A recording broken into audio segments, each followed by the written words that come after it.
7 milliards de voisins podcast vers une société du don et du partage, utopique ou inéluctable, par Emmanuel Bastide Jojo by Pixabay. Avec près d'1 milliard d'êtres humains qui vivent avec moins d'1 $ par jour, le don des particuliers aux ONG doit-il devenir la norme? Les États manquent-ils à leurs devoirs?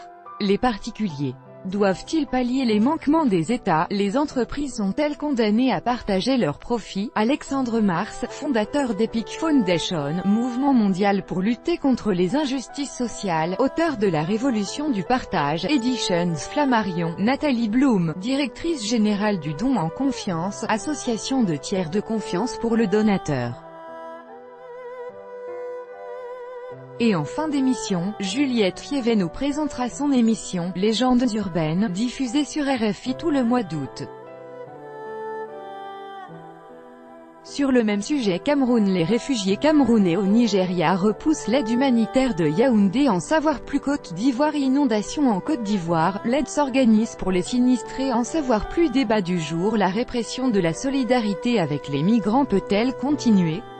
En savoir plus. Venezuela, le pasteur Javier Bertucci en campagne auprès des plus démunis. En savoir plus. 7 milliards de voisins. Comment réinventer les solidarités et la philanthropie? En savoir plus. Burkina Faso, réseaux sociaux, solidarité Burkina Faso, des dons grâce aux réseaux sociaux aident les plus démunis. En savoir plus. Prochaine émission diffusion, lundi 9 juillet 2018. À quand la passion pour le foot féminin?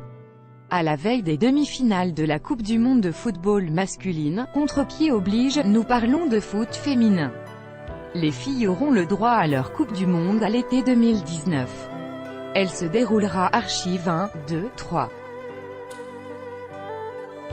Suivant, dernier, La Voix des Jeunes, une compétition africaine et citoyenne, génératrice de solutions pour l'Afrique. La Voix des Jeunes est une compétition interuniversitaire qui rassemble des jeunes et leur permet d'élaborer des solutions concrètes pour résoudre. Comment lutter contre la grossophobie? Trop gros pour avoir le job, ou trop corpulent pour s'habiller, les personnes en surpoids sont-elles victimes d'une discrimination? Largement. We Eat Africa, comment réintégrer les épices et aliments oubliés dans notre cuisine? À quelques jours du grand rendez-vous We Eat Africa, on parle cuisine avec nos invités.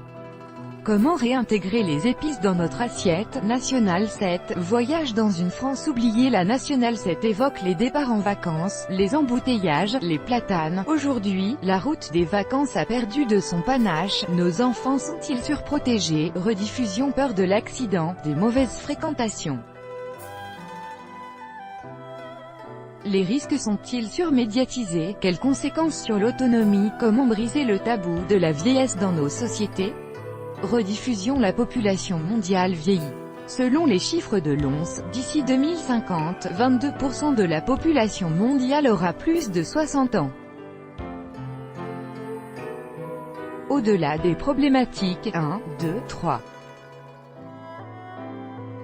Suivant, dernier plus grand que